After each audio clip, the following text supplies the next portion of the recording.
Bismillahirrahmanirrahim. Assalamualaikum warahmatullahi wabarakatuh. Alhamdulillahirabbil alamin. Wassalatu wassalamu ala rasulil amin, nabiyina wa maulana Muhammadin wa ala alihi wa ashabihi ajma'in. Allahumma faqihna fid-din wa 'allimna at-ta'wil. Allahumma akhrijna min zulumatil jahli wal wahmi ila nuril ma'rifati wal ilmi wa alhiqna bi ibadikas salihin. Amin ya rabbal alamin.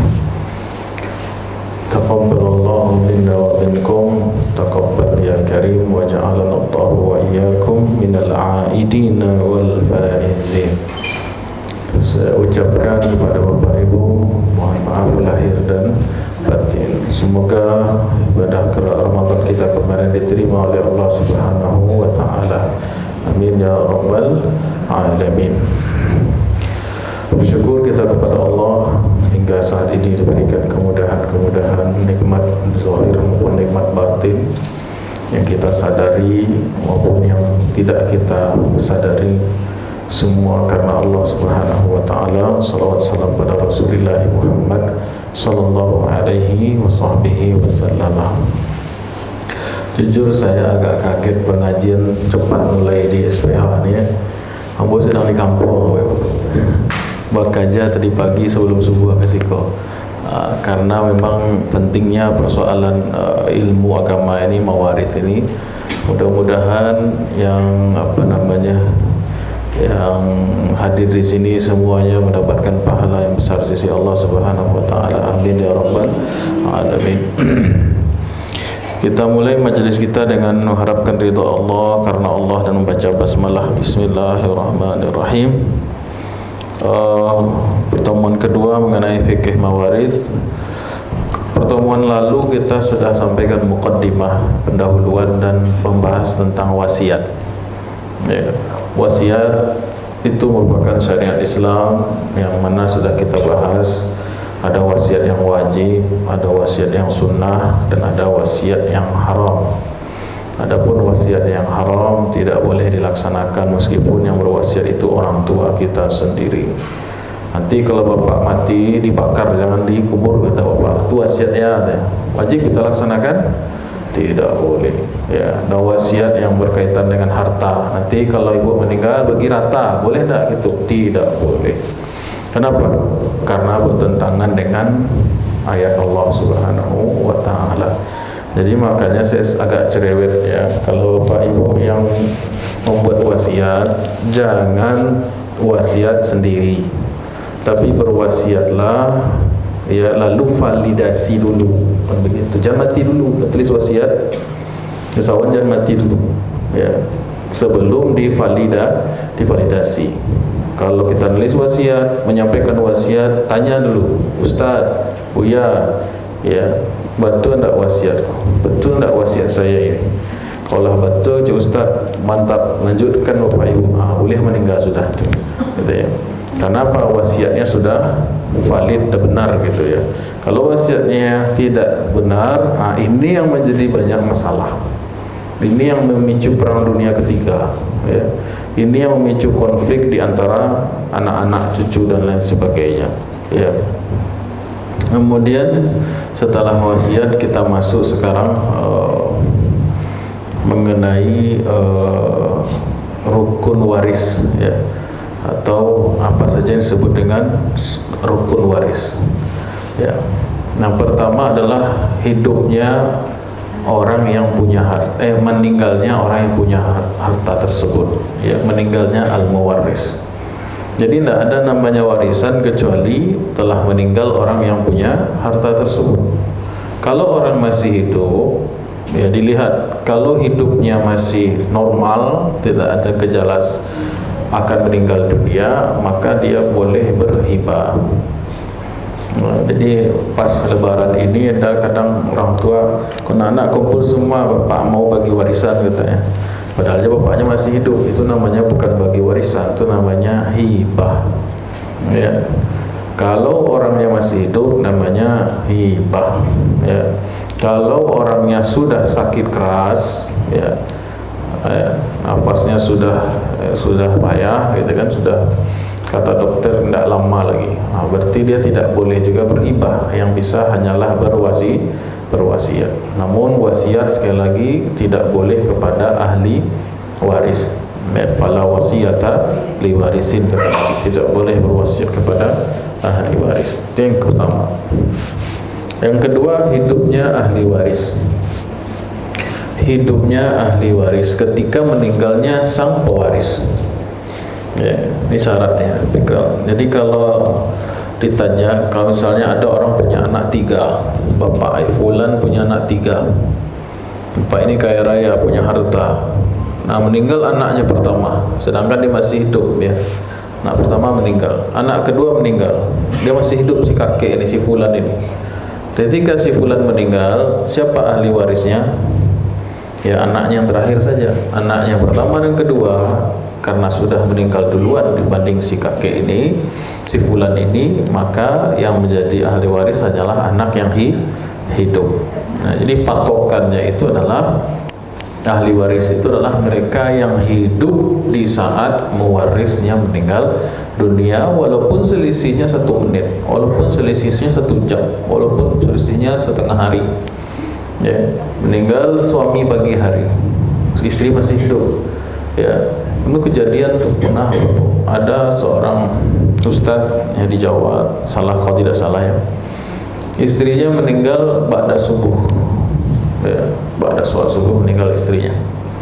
Kemudian dimandikan, dikafankan, mau disolatkan nanti zuhur kan begitu. Kata si ustadz, jangan disolatkan, dikuburkan sekarang, tunggu asar saja. Ternyata pas selesai sholat asar si ustadznya meninggal. Ya, jadi suami istri meninggal dalam 1 hari yang sama. Ya, dan mungkin dah firasat kali ya. Ya, nanti saja dikubur istri saya, nanti setelah asar insyaallah dikubur. Ternyata setelah asar dia juga meninggal dunia.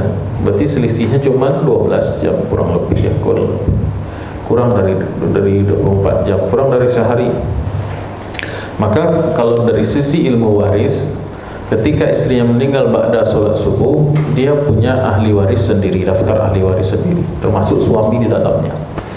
Nah, ketika suami meninggal ba'da sholat asar, dia punya ahli waris sendiri yang berbeda dengan si istri.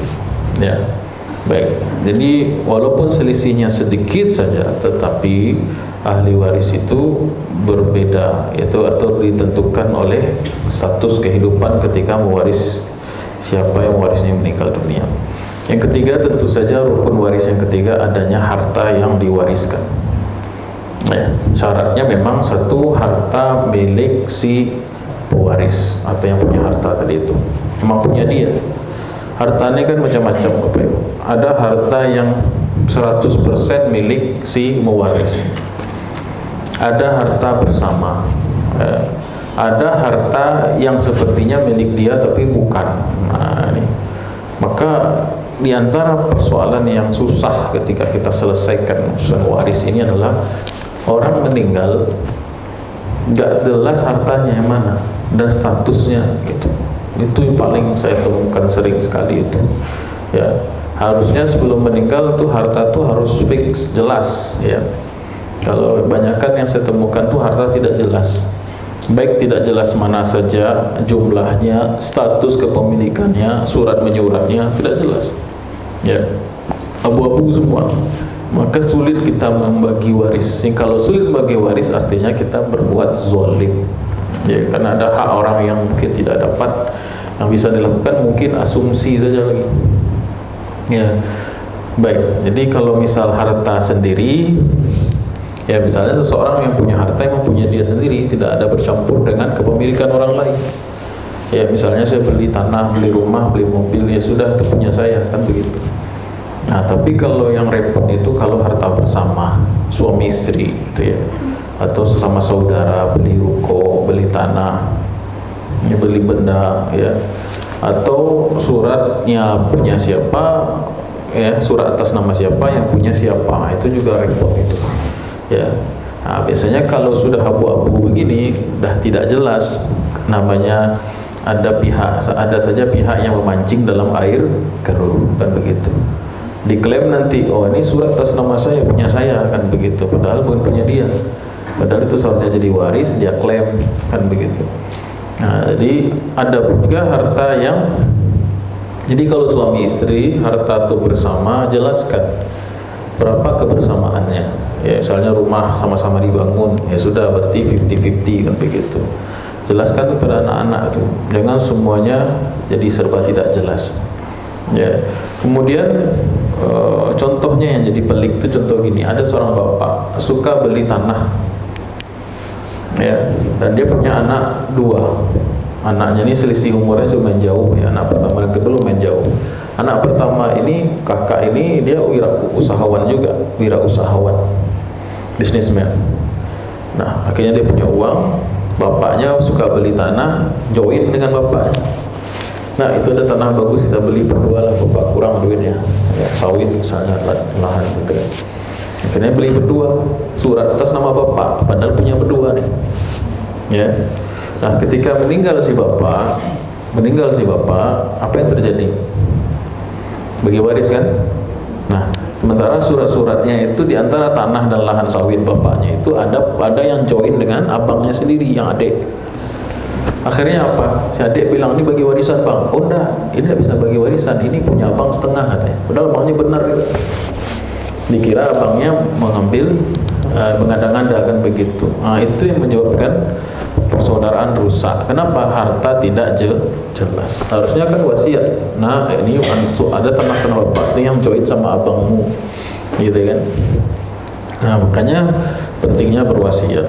Nah, mungkin saja mereka tidak percaya, si adik ini percaya, oh ini abang saya punya tanah, tapi ada yang kompor di belakang, istrinya misalnya, ya, mertuanya misalnya, dan bisik-bisik di belakang, oh ini abangmu jahat ngambil warisan, akhirnya ribut, ya. Jadi itu yang kedua, ya, yang jenis harta yang kedua, harta bersama. Yang pertama tadi apa Bapak Ibu? Harta milik pribadi 100%. Yang kedua harta bersama, dan ada yang ketiga adalah harta yang sepertinya milik dia bertidak. Apa itu contohnya? Harta yang sudah dihibahkan. Ya, semasa hidupnya si fulan ini, si bapak ini menghibahkan tanahnya kepada ponakannya. Misalnya ponakannya hidupnya susah, dia kasih modal sawah nih, usaha kamu gitu. Dikasihnya sawah itu selama dia hidup, kan begitu. Nah, ketika meninggal dunia, sawah yang sudah dihibahkan tadi itu jadi waris atau tidak? Halo? Ini pada puasa Syawal semua kayaknya. Ya, ini yang sudah dihibahkan jadi waris atau tidak? Tidak. Kenapa? Namanya hibah kan perpindahan hak milik. Ya, saya sudah hibahkan kepada harta saya kepada fulan, berarti itu punya si fulan, gitu kan?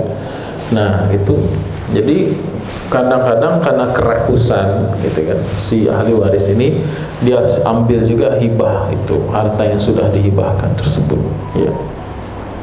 Apalagi contohnya harta yang sepertinya milik seseorang padahal bukan lagi contohnya, yaitu harta yang mungkin pinjaman, kan begitu, ya.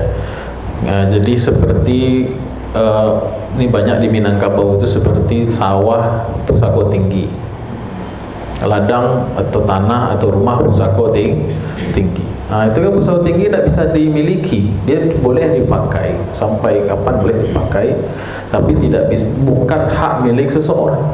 Dia itu seperti wakaf, ya, pusako tinggi itu sebagai wakaf.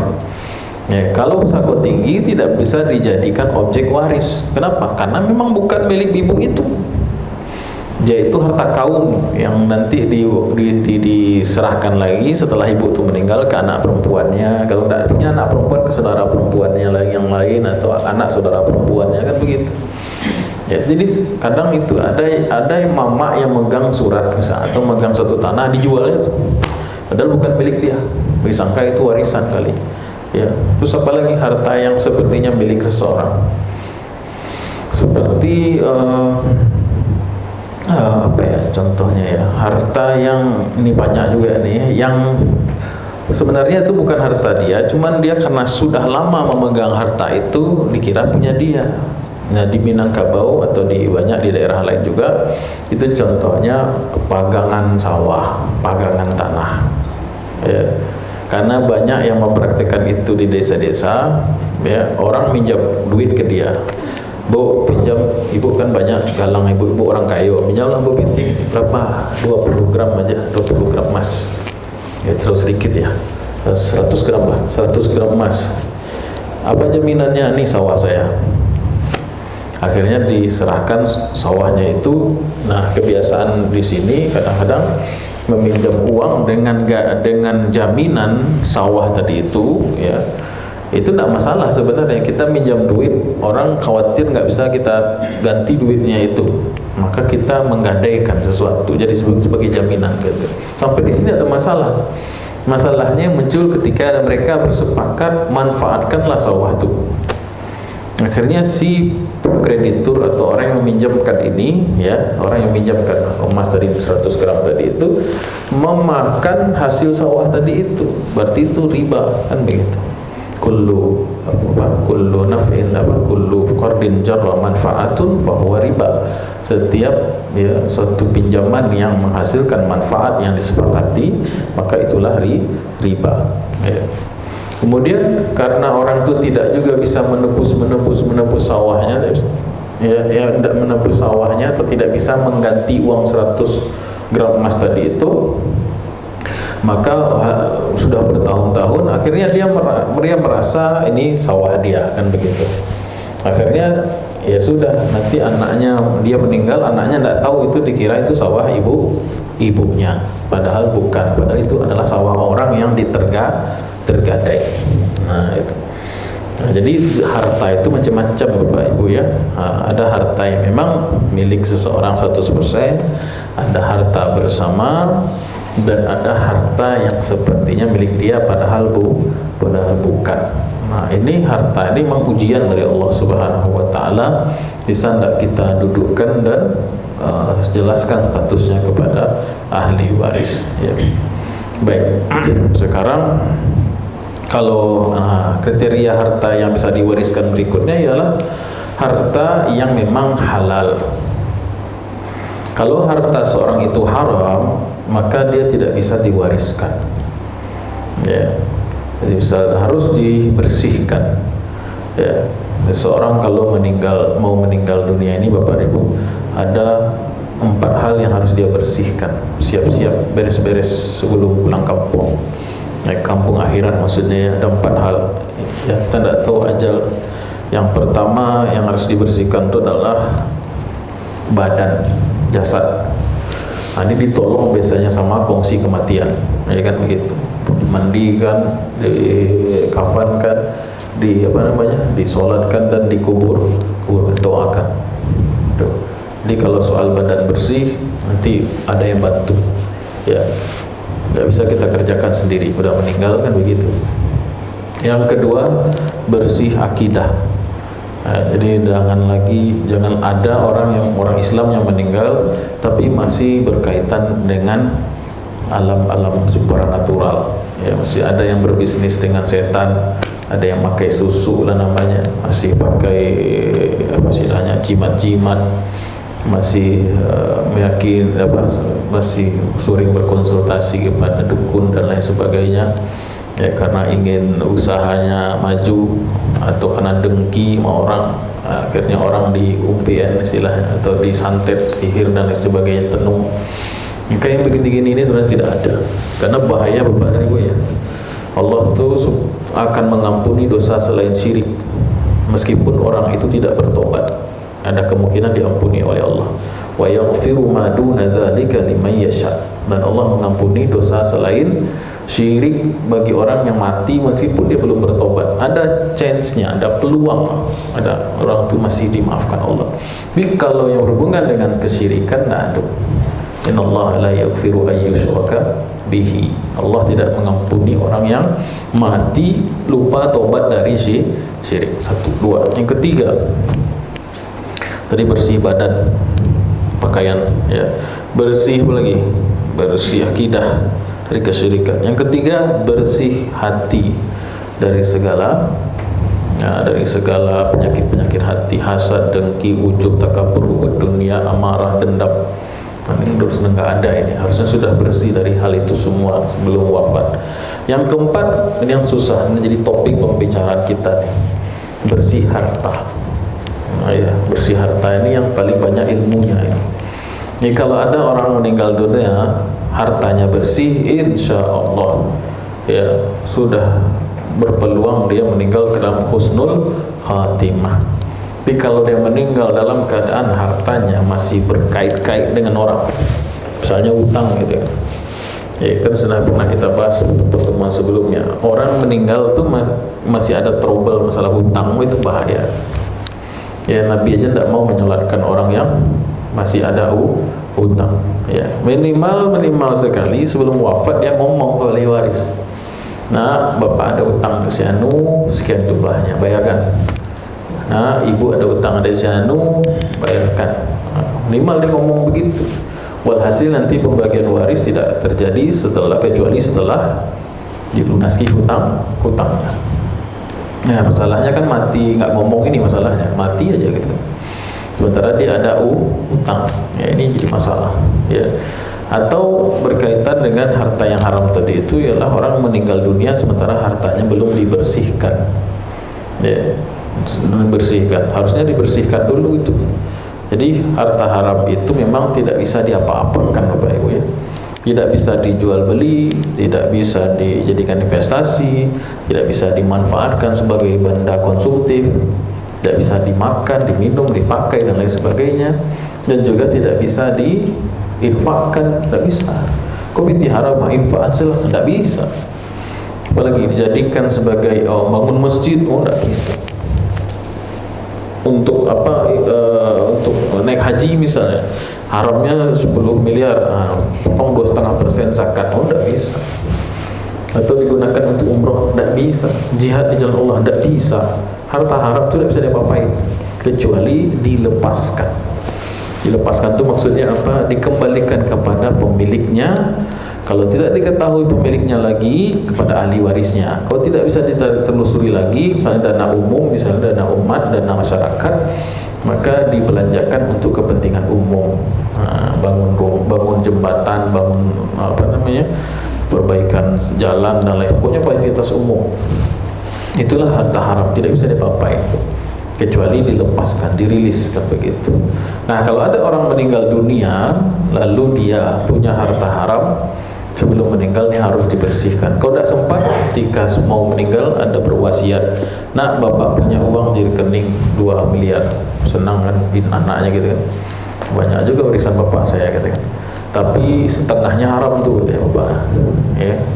2 miliar berarti setengahnya haram, berarti 1 mili. Waduh, ya enggak apa-apa lah, masih ada 1 M kata bapak, kata anaknya kan dalam hati ya. Ya Pak, nanti kita bersihkan yang 1 M itu ya. Tapi bapak punya utang 700 juta katanya. Nah, potong 700 juta kan. Tinggal 300 nilai. Anaknya bertiga berarti tinggal 100 laki-laki masing-masing kan begitu. Nah, apa-apa, dikit tapi bersih dibandingkan banyak tapi haram kan begitu.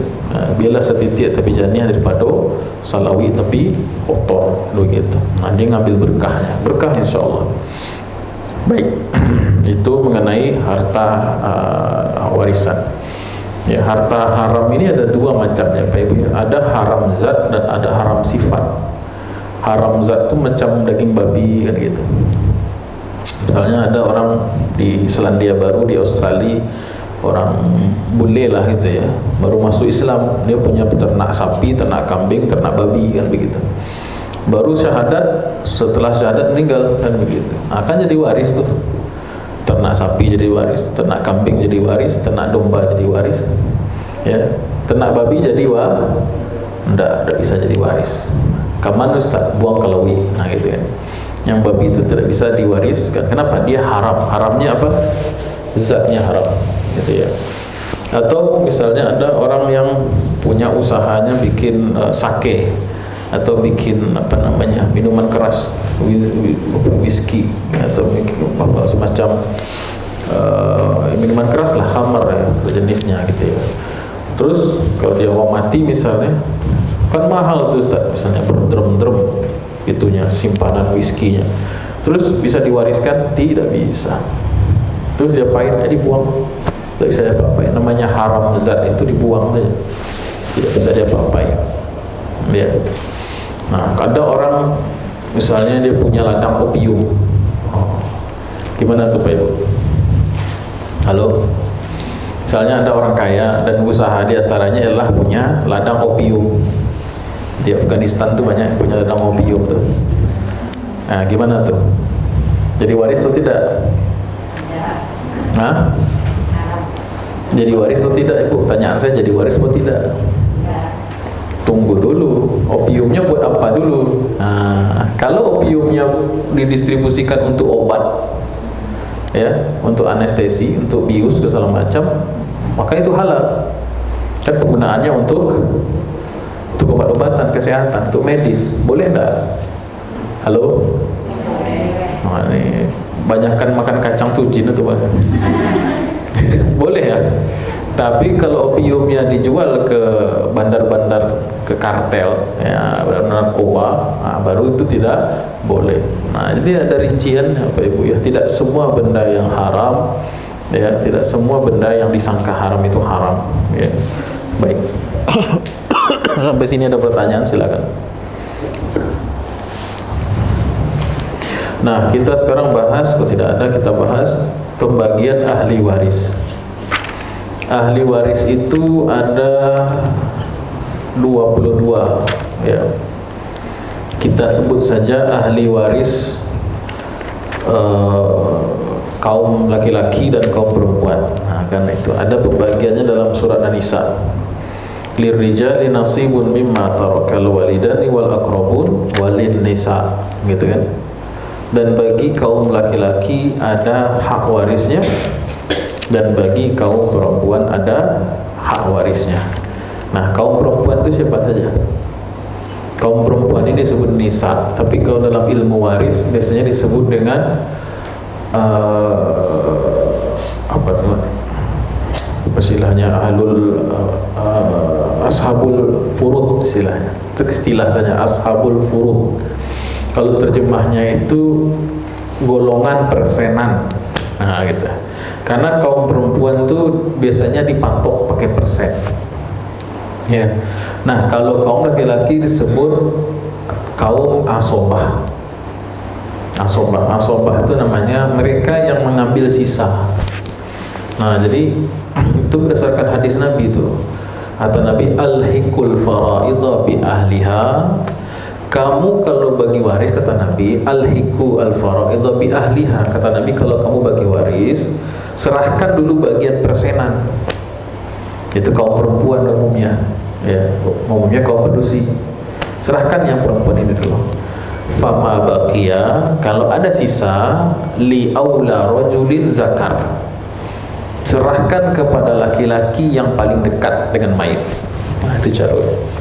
Nah, laki-laki ini kita urutkan 12 pihak. Nah, mudah-mudahan bisa hafal ya Ibu ya. Kaum laki-laki itu ada 12 yang disebut dengan rijal itu, atau kaum asobah gitu ya. Dia ngambil sisa itu.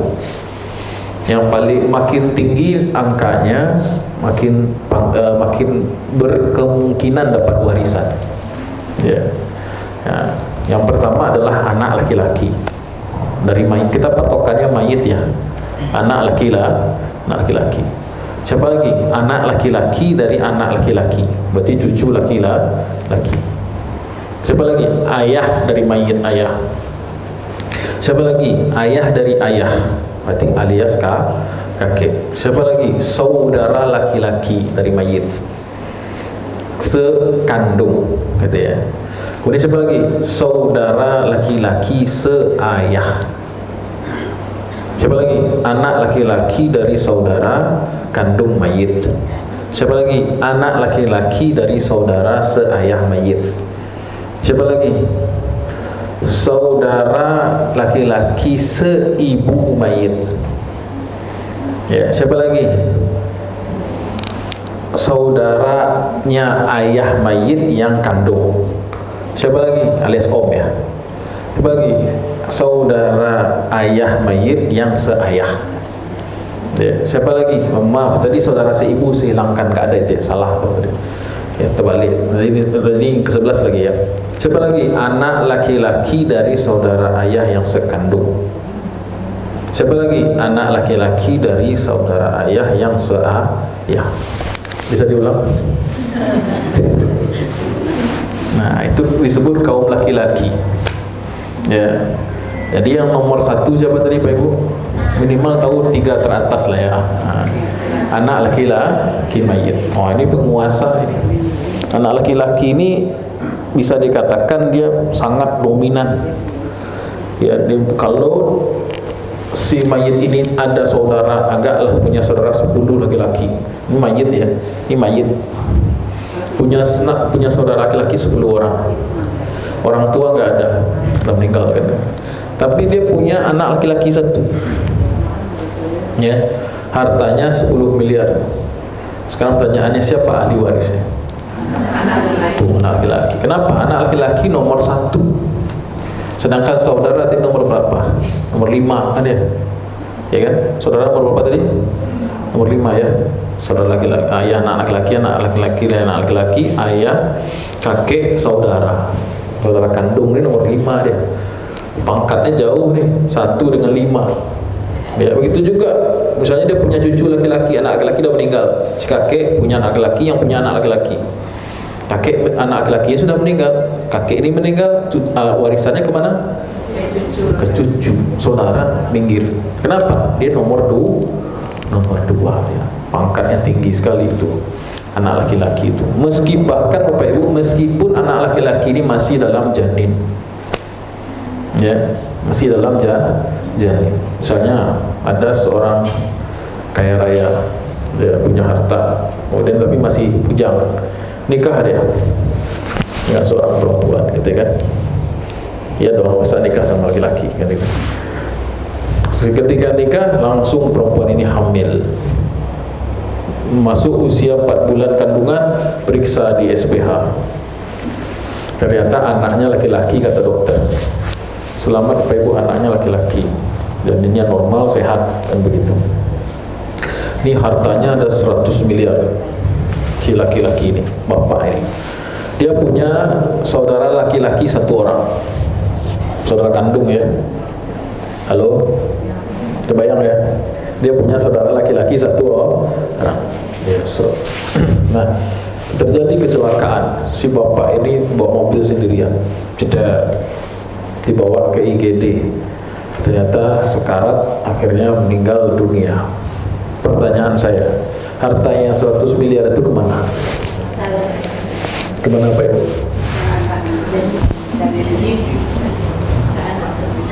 Hah? Coba ibu di posisi istrinya saudara dia. Coba ibu di posisi istri saudara kandungnya laki-laki tadi itu. Deg-degan nggak tuh? Ini kan ahli waris siapa nih? Berpotensi ahli warisnya siapa? 2. Ya. Yang pertama anak yang dijanin atau saudara laki-laki. Istri dapat 1/8 dapat, gitu ya. Tapi lihat, kalau janinnya ini lahir selamat, nangis dan menyusu normal, dia dapat warisan 100 miliar. Itu syaratnya. Tapi kalau bayi itu lahir meninggal, maka dia tidak dapat, atau gugur ketika masih di kandungan, maka dia tidak batal menjadi ahli waris. Ya, maka di situ yang deg-degan siapa tuh? H2C, harap-harap cemas. Ya, kalau meninggal si janin, maka yang menjadi kaya raya mendadak adalah saudaranya laki-laki. Ya, selama tidak disikat pula sama istri almarhum, kan begitu ya. Maka di situ kalau lahir selamat, menyusu dia laki-laki itu, maka dia dapat warisan ya 100 miliar tadi itu. Baik, setelah dia potong bagian istri tentunya 1/8. Nah jadi dalam 12 orang tadi laki-laki itu disebut dengan kaum asobah atau kaum rijal, gitu ya. Baik, mereka si pengambil sisa. Nah, kaum perempuan umumnya adalah kaum ashabul furud. Apa itu ashabul furud? Yaitu kaum yang mengambil secara persentase. Nah, siapa mereka? Yaitu 1 istri. ibu, anak perempuan, ya anak perempuan lah dulu ya, anak perempuan dari anak laki-laki, anak perempuan dari anak laki-laki ya, bukan anak perempuan dari anak perempuan, anak perempuan dari anak laki-laki. Kemudian siapa lagi? Ibu, istri, saudari perempuan kandung, saudari perempuan seayah, saudari perempuan seibu, ibu dari ibu, ibu dari ayah. Bisa diulang? Anak perempuan dari anak laki-laki, ibu, ibunya ibu, ya, ibunya ayah, ya, saudara perempuan kandung, saudara perempuan seayah, gitu ya. Siapa lagi? Istri, gitu ya. Nah, ini semua dia bagiannya persentase. Ya, tidak semua sih, ada beberapa kasus yang tidak persentase, seperti saudara itu bisa nampil sisa juga. Ya. Tapi secara umum kaum perempuan itu mengambil sisa, ya bukan ambil sisa, secara persentase. Ya, persentasenya berapa? Tergantung. Kalau anak perempuan tunggal 1/2. Kalau anak perempuan tunggal tidak punya saudara laki-lakinya tunggal bilang anak perempuan tunggal, maka dia mendapatkan maksimum dari mayit, yang harta dari mayit itu 1/2. Kalau anak perempuan itu lebih dari 1 orang, 2/3. Kalau ibu berkemungkinan, ibu mayit ya, 1/3 atau 1/6, tergantung kondisi nanti ya. Kalau ibu dari ibu 1/6, nenek itu dapat 1/6. Nah itu uniknya Pak Ibu ya, kalau dalam ilmu waris ini nenek itu ada 2 mendapat. Kalau kakek cuma 1. Kakek yang dapat siapa tadi? Kakek itu ayah dari ayah. Kalau ayah dari ibu tidak ada, kakek dari pihak ibu tidak dapat waris. Yang dapat waris itu adalah ayah dari ayah. Yaitu pun kalau tidak terhalang oleh ayah, gitu kan. Kemudian kalau ibu itu, kalau nenek ada 2, nenek dari ibu dan nenek dari ayah. Masing-masing itu bisa mendapatkan 1/6. Kalau dua-duanya ada, berbagi dalam 1/6. Ya, paham maksudnya? Ya, jadi kalau nenek itu yang hidup cuma 1, itu 1/6. Tapi kalau nenek itu dua-duanya ada, maka mereka masing-masing 1/12. Ya, 1/12. Siapa lagi contohnya ya? Nah itulah kaum perempuan bisa dapat 1/2, 1/3, 1/6 ya. Itu disebut ashabul furud. Nah, kata Nabi tadi apa? Bagikanlah warisan itu dimulai dari yang memiliki persentase.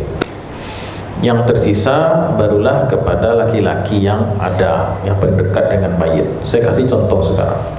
Ada seorang meninggal dunia, dia punya istri 1, punya ibu 1, ya, punya ayah 1.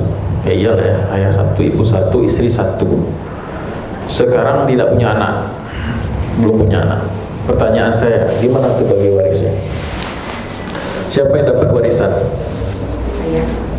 Ya, saudara nggak ada, walaupun ada saudara nggak ngaruh juga. Kasih yang punya bagian persentase. Ya, si istri dapat 1/4 karena nggak ada keturunan. Ya, nanti kita bahas itu. Ini sebagai ininya dulu, mukadimah ya. Yang kedua, ahli warisnya adalah ibu. Ibu dapat berapa? Nah, ibu dan ayah masing-masing mendapatkan sisa. Misalnya harta warisnya itu 4 miliar, si istri dapat 1 miliar. Si ibu dapat 1/3 di sini dari sisa. Ya. Jadi dapat 1 miliar juga, ayah dapat 2 miliar. Ya. Atau kasusnya beginilah. Ada seorang meninggal, dia punya istri, punya anak perempuan 1, punya ayah 1. Gimana tuh? Ada orang meninggal dunia, dia punya istri 1, punya anak perempuan 1, punya ayah 1. Gimana? Istri dapat 1/8, ya. Anak dapat 1, anak perempuan dapat 1/2, sisanya ayah. Nah, atau ada orang meninggal, punya anak perempuan 2, ya, punya istri 1, ya, punya saudara laki-laki satu, gimana tuh? Tidak ada ayah, tidak ada ibu, ya. Istri dapat 1/8, anak perempuan dapat 2/3, sisanya kepada saudara laki-laki satu orang. Ya, hati-hati yang punya anak perempuan, kalau cuma 1 atau 2, ya sisanya itu awas kepada saudara suami, ya. Baik, jangan diambil sendiri, dia makan duit haram. Baik. Nah, kalau dari sisi kepastian yang 22 tadi Bapak Ibu, kalau digabung yang ashabul furud tadi itu dengan kaum asobah laki-laki, kalau digabung totalnya itu ada berapa? 22. Jadi laki-laki dari 12, perempuan ada 10 pihak. Kalau digabung menjadi 22. Nah, 22 ini masih potensial loh ya. Halo? Masih berpotensi, belum pasti dapat waris. Misalnya ada orang meninggal, dia punya kakek, punya ayah, punya cucu, punya anak laki-laki. Siapa yang dapat waris? Nih, ada orang seorang, dia punya ayah masih hidup, dia punya kakek masih hidup. Kakeknya panjang umur. Dia punya anak laki-laki, punya anak laki-laki dan anak laki-laki. Di tengah dia ya, sandwich ya. Nah, kalau dia meninggal nih, siapa yang jadi ahli warisnya? Anak laki-laki, terus? Enggak. Ayah dapat 1/6, ya, dan sisanya 5/6 ke anak laki-laki. Berkuasa anak laki-laki dibandingkan ayah, tapi ayah enggak akan tertutup oleh anak laki-laki. Jadi ayah dapat 1/6, sisanya dapat ke anak laki-laki. Cucunya dapat enggak? Anak laki-laki dan anak laki-laki? Enggak terhalang oleh anak laki-laki. Kakeknya dapat enggak? Enggak terhalang oleh karena dia ringnya. Baik. Nah, jadi yang 22 pihak tadi itu ashabul furud, kaum perempuan persentase, atau kaum asobah yang dapat sisa, itu kalau digabung 22 daftar. Nah, 22 daftar ini masih berkemungkinan, berpotensi selama satu, tidak ada yang menutup. Kayak kejadian tadi itu kan, kakek ditutup oleh si ayah, cucu ditutup oleh si anak laki-laki. Itu tidak ada. Yang kedua, tidak terkena penghalang atau penggugur waris. Ya. Tapi ada kasus begini yo, Pak Ibu ya. Ada orang yang dia punya anak perempuan satu, punya istri satu, kan tuh masih sisa banyak tuh ya. Sementara ayahnya sudah tidak ada, anak laki-laki tak ada misalnya. Oh, kemudian saudara ayahnya pun tak ada, yang kandung maupun si ayah tidak ada. Kemudian saudara laki-lakinya sudah pada meninggal. Ya, ternyata kemana lagi dicari itu? Sisanya diambil oleh siapa? Harus ditelusuri itu. Bisa jadi anak laki-laki dari saudara kandung laki-laki, ponakannya dapat, gitu ya. Nah, jadi selama tidak terhalang, ya seorang bisa menjadi ahli waris. Ada kejadian seperti itu di kampung saya itu. Dia meninggal cuma punya istri saja, ya, cuma punya istri saja. Terus ditelusuri siapa asobahnya laki-laki yang paling dekat. Dicari, ayah tak ada, kakek tak ada, saudara laki-laki tak ada. Akhirnya apa? Saudara ayah seayah, dan itu sudah meninggal. Yang ada apa? Anak laki-laki dari saudara ayah Nah, itu yang dapat. Kan saudara ayah seayah, anak laki-laki dari saudara ayah yang seayah itu kan kadang tidak tahu kita ada. Benar nggak Pak Ibu? Kan baku tuh, baku jauh lah kan begitu. Kadang-kadang sudah tidak ada silaturahim, gitu kan. Bahkan tidak kenal sama sekali. Tapi karena si ibu ini ingin menyerahkan harta kepada yang berhak, karena Allah yang menentukan ahli waris, itu bukan kita. Tidak dikira-kira, tidak menurut kita, selera kita, ambil aja lah semuanya. Tidak bisa. Kalau masih ada masih ada 12 laki-laki tadi itu, tidak boleh. Maka diserahkanlah harta itu yang lumayan banyak. Kaget dia. Wah, ini punya saya ini. Iya, selamat Anda dapat warisan, kan begitu. Taunya tidak ada kontribusi dalam hidup, tiba-tiba dapat warisan. Memang hak dia. Nah, sebagian ada yang tidak mau menerima. Dah, saya tidak mau menerima lah. Kan kita juga ini nggak ada kontribusi di hidup beliau. Saya nggak mau menerima warisan. silahkan diambil katanya kan. Nah, itu boleh, namanya apa? Tanazul istilahnya dalam syariat. Apa itu tanazul? Seorang ahli waris menyerahkan hak warisnya kepada orang lain, gitu kan. Nah, tapi tanazul ini punya syarat. Apa syaratnya? Ya dia harus tahu berapa jatahnya dulu. Jangan asal-asal tidak mau menerima waris saja. Oh, saya tidak mau waris lah, ambil aja maka lihat. Tapi 200 juta Pak, bolehlah katanya. Kalau itu berarti menjilat ludah sendiri kan begitu. Jadi tanazul ini boleh dilakukan kalau sudah mengetahui berapa hak warisnya. Baik. Nah, makanya dari 22 daftar tadi itu Bapak dan Ibu, hanya ada 6 yang disebut ahli waris primer, ahli waris internal, ahli waris yang pasti dapat. Siapa mereka?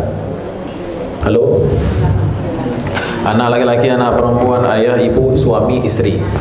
Anak laki, anak perempuan, ayah, ibu, suami, Kalau 6 ini pasti dapat. Tidak mungkin tidak dapat, ya. Kecuali mereka sudah tidak ada, ya, atau terkena penggugur waris. Apa penggugur waris? Terakhir, materi terakhir. Penggugur waris apa? Ada 3. Penggugur waris ada 3. Yang pertama, beda agama. Beda agama atau murtad, dari beda dengan agamanya dengan si yang meninggal. Baik yang meninggal ini muslim atau tidak. Misalnya si bapak agamanya Islam, anaknya 4, murtad 1, berarti anaknya dapat waris cuma 3. Atau si bapak Kristen, anaknya 2, anaknya 1 mu'alaf, maka yang mu'alaf dia tidak berhak dapat warisan. Ya, kenapa? Karena beda agama. Karena Nabi SAW la yarithul muslim kafir wa la yarithul kafir muslim.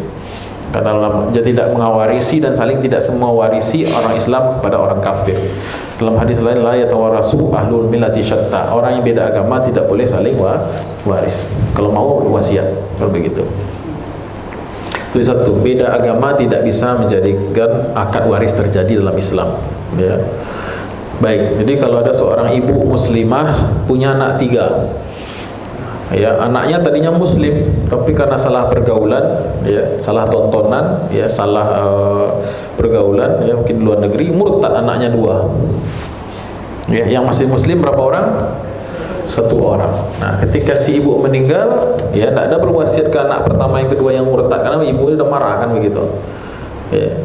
Kemudian ketika ibu meninggal, siapa yang jadi ahli waris?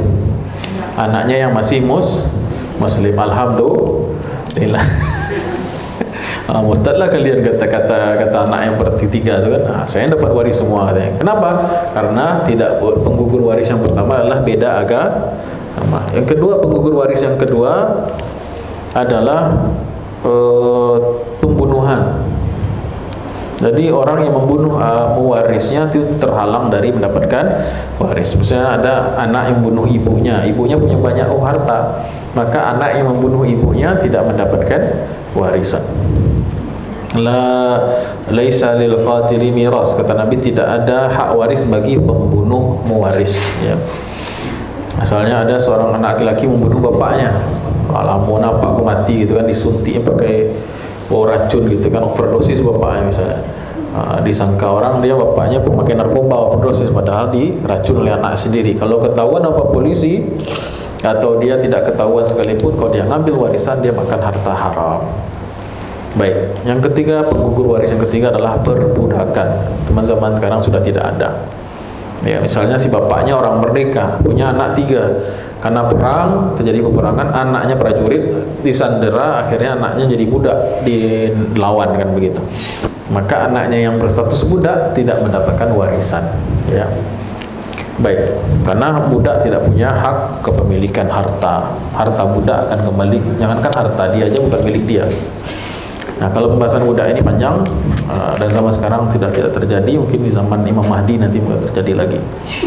Ya, ada pertanyaan sampai sekarang apa Ibu? Silakan. Tanyalah. Mumpung saya masih di sini ya. Tanyalah. Silakan Pak. Tanya Ustaz, ini kan kita di Minang ini kan kebanyakan ahli waris tanah nelayan. Karena kita kan nggak tahu orang tua kita tuh punya usaha yang lain. kebanyakan tanah di Minangkabau wilayah. Iya, kebanyakan dari Terus kita nggak tahu oleh kita tuh ini tanah wilayah atau usaha sendiri mana. paling mudah ditanyakan Pak. Tanah ulayat tuh gini loh, maksudnya tanah adat ya itu ya. Iya. Tanah adat ini kan wakaf sebenarnya itu, tanah pusako tinggi itu ya. Tapi persoalannya sekarang gini Pak, banyak orang yang tidak mengerti ya, tanah ulayat ini dijual juga.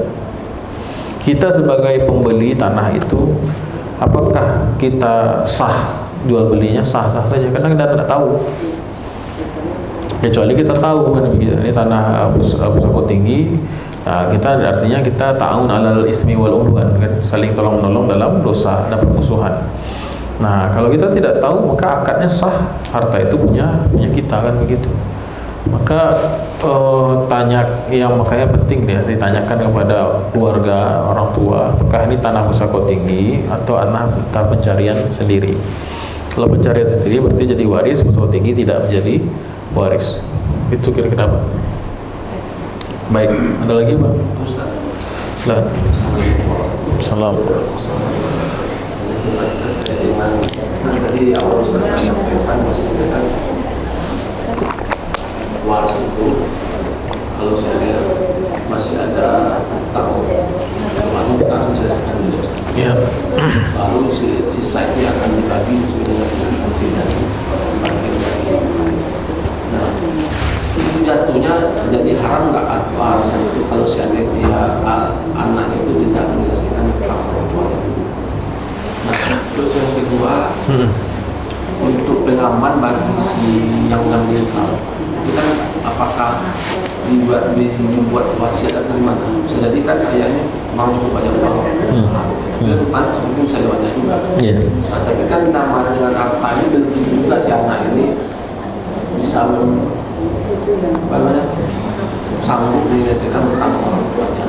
Nah, untuk itu adalah kiat kita atau adakah secara agama yang itu si anak itu harus menyelesaikan utang dulu baru pas itu dibagi. Baik. Apakah anak yang tidak membayar utang orang tuanya itu berdosa? Lihat dulu utangnya itu bisa dibayar atau tidak, kan begitu. Maksudnya gini, ada utang itu yang tidak jelas, tidak ada bukti. Ya, misalnya tiba-tiba setelah masa takziah datang orang, bapak kalian ada utang, nanti bayar aja. Tidak ada buktinya. Buktinya mana? Tidak ada. Maka si anak tidak bertanggung jawab untuk harus membayarkan utang itu karena tidak ada bukti. Kalau semua orang bisa menuntut utang tanpa bukti, berapa utang yang harus dibayarkan? Nah, makanya sebelum wafat harusnya si ayah itu berwasiat, bapak punya utang sini. Kalau sudah diwasiatkan atau memang ada bukti tertulis, bukti yang jelas bahwasanya utang itu memang valid, maka si anak berkewajiban membayar utangnya. Dan tidak ada pembagiannya di situ menurut hukum waris.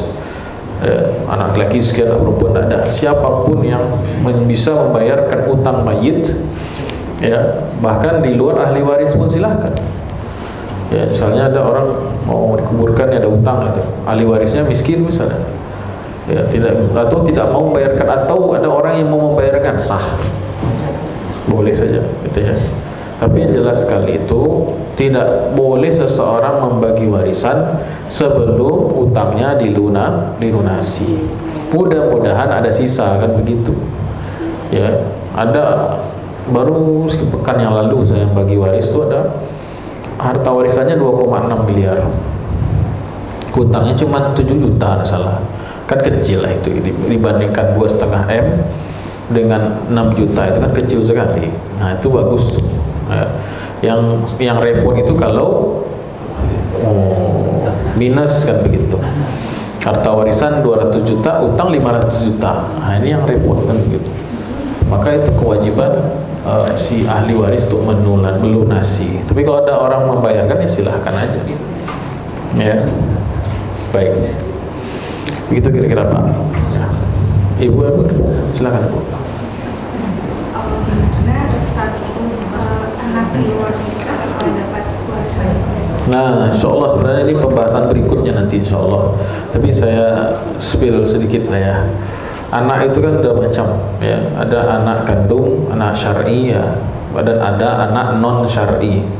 Yang anak yang dapat waris itu anak syar'i, artinya anak yang memang lahir dalam pernikahan ya. Tapi kalau anak zina, dilihat kalau anak zina itu yang meninggal bapaknya, bapak biologisnya meninggal ya, atau yang berhubungan dengan keluarga bapaknya, bapak biologisnya, maka si anak zina dari jalur bapak karena tidak bernasab kepadanya, maka tidak dapat waris. Tapi kalau yang meninggal itu ibunya ya, karena anak zina itu bernasab kepada ibu gitu kan, maka ibunya meninggal, anaknya dapat waris. Nah, anak zina itu ya, makanya kalau ada anak zina, si bapak harus berwasiat untuk anaknya ini, anak biologisnya ya. Ya. Baik. Jadi kalau anak zina itu memang spesial ya, anaknya tidak salah, ibu bapaknya salah kan begitu. Ya. Ustaz, berarti menyambung pertanyaan, kalau anak yang diangkat berarti nggak ada warisan? Anak adopsi, anak angkat, anak zina, anak tiri, anak boleh, anak sambung, anak angkat tadi, anak li'an, anak pisang boleh, anak batu lado boleh. Itu semua bukan anak sebenarnya dalam pandangan ilmu waris. Itu semua itu bukan anak, kita yang nyebut anak. Udah macam anak saya Ustaz, ya kan macam, belum anak kan begitu. Udah seperti anak dari bayi kan seperti, tidak anak kan begitu. Nah, baik. Tuh. Ada lagi pertanyaan Ibu? Silakan. Ya. Mungkin pertanyaan Anda sedikit panjang karena ini mungkin ada dari pengalaman pribadi. Oh ya. Saya tunggu sampai subuh. Panjang. Bagaimana jika harta itu berasal dari uang istri tapi atas nama suami kepemilikannya? Terus jika si bapak meninggal dunia, Suami ini meninggal maksudnya? ya, meninggal dunia kan ada anak 2 perempuan dan 1 laki-laki dan ada masih ayah masih hidup. Enggak panjang itu, beda. Jadi pertanyaannya, Ustaz, apakah ini dia setelah itu ada proses balik nama rumah, terus nama ibu dan anak-anak. Ternyata 13 tahun kemudian dari pihak keluarga ayah itu menuntut hak waris. Itu gimana tuh Ustaz? Sedangkan dari kakek dulu menyampaikan seperti ini, untuk rumah itu untuk cucu abah gitu kan Ustaz. Yang penting cucu abah sekolahnya sampai semua gitu. Dalam pikiran abah, tapi dari pihak anak-anak minta hak warisnya selama 13 tahun. Jadi ini masalah nama ini memang tadi yang beli tanah ibunya ya, si istri ya. Tapi atas nama si ayah. Ini suami, itu yang saya katakan tadi, persoalan kan, nampak kan ini persoalan berat sebenarnya ini. Ya, makanya sebelum meninggal kita harus jelaskan apa saja harta dan statusnya. Ada harta yang milik bersama, sampaikan itu milik bersama kan begitu. Ada harta yang sekedar tertulis nama itu milik si ayah, padahal sebenarnya itu milik si ibu. Nah, kalau naik kasus ini pengadilan, ya pastilah pengadilan akan memandang ini milik ayah karena suratnya atas nama si A. Karena pengadilan akan hanya melihat yang zahir-zahir saja. Nahkum bi zawahir wallahu yatawalla bi sarair, kan kaedahnya juga begitu. Kita akan menghukum di pengadilan tuh, hakim hanya menghukumi sesuai dengan yang zahir. Dan tidak tahu, bisa jadi kan si ibu mengklaim-klaim juga kan gitu kan. Oh, ini saya yang beli, ini saya yang beli, suratnya nama bapak gimana? Maka itu yang jadi prahara tuh.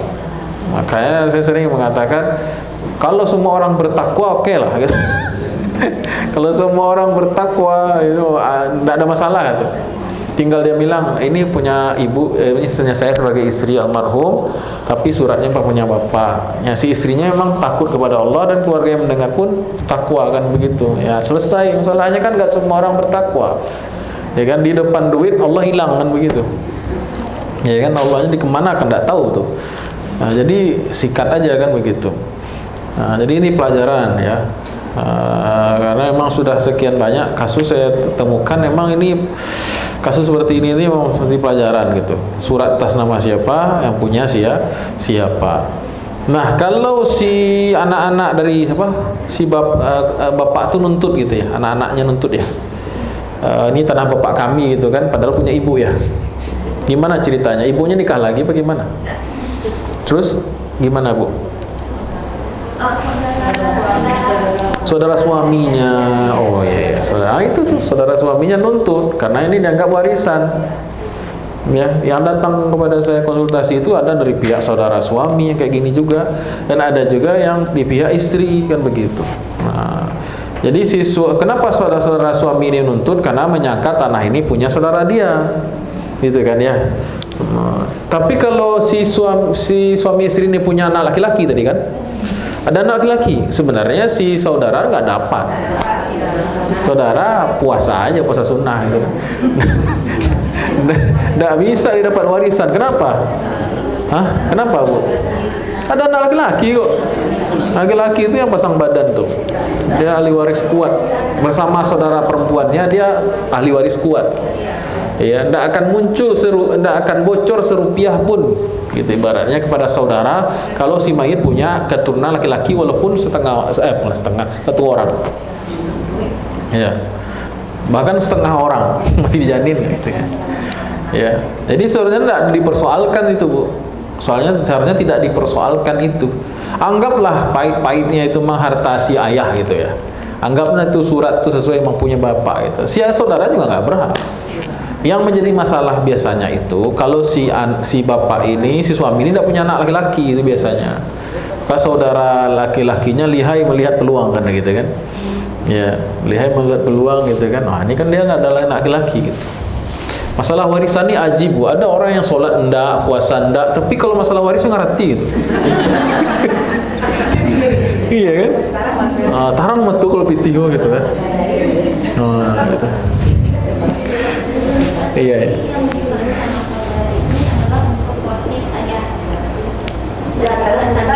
Sedangkan laki ini udah bilang ke kami, ke ibu bahwa Tar. Yang meninggal dulu siapa? Ayah atau kakek? ayah. Oh, kakek nanti. Oh, masih hidup.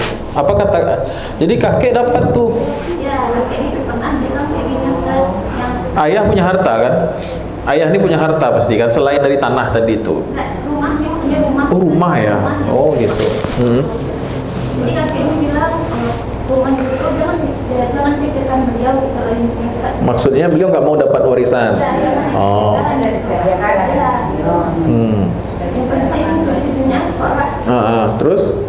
Tapi dari pihak saudara klaimnya untuk ayah minta untuk Tetap bagian dari kakek itu. Kalau kakek sudah menyerah, intinya dasarnya begini. Kalau si kakek sudah tidak mau mengambil hak warisnya, ya boleh saja diserahkan pada cucu di sini kan konteksnya. Ketika kakek meninggal, harta dari warisan jalur ayah itu tidak bisa dibagi waris buat saudara karena sudah diberikan pada cucu. Gitu. Secara hukumnya seperti itu. Gitu. Tapi lengkapnya sih kita harus diselidiki juga itu ya. Ini kan dari satu pihak, dari ibu ya. Makanya di yayasan itu saya ada 5 tuh, pelayanan waris itu ada 5. Hanya sekedar konsultasi ringan, ada sampai mediasi. Mediasi ini yang paling berat, sakit kepala ya. Yang repotnya kan bersaudara ini ya, saling bermusuhan kadang-kadang. Nah, kata-kata kasar ya. Baik, apa lagi ya, Bu? Sudah cukup. Saya kira cukup, mudah-mudahan bisa kita lanjutkan 2 bulan lagi ya. Subhanakallahumma rabbana bihamdika asyhadu astaghfiruka wa atubu ilaik. Banyak maaf salah kurang. Assalamualaikum warahmatullahi wabarakatuh.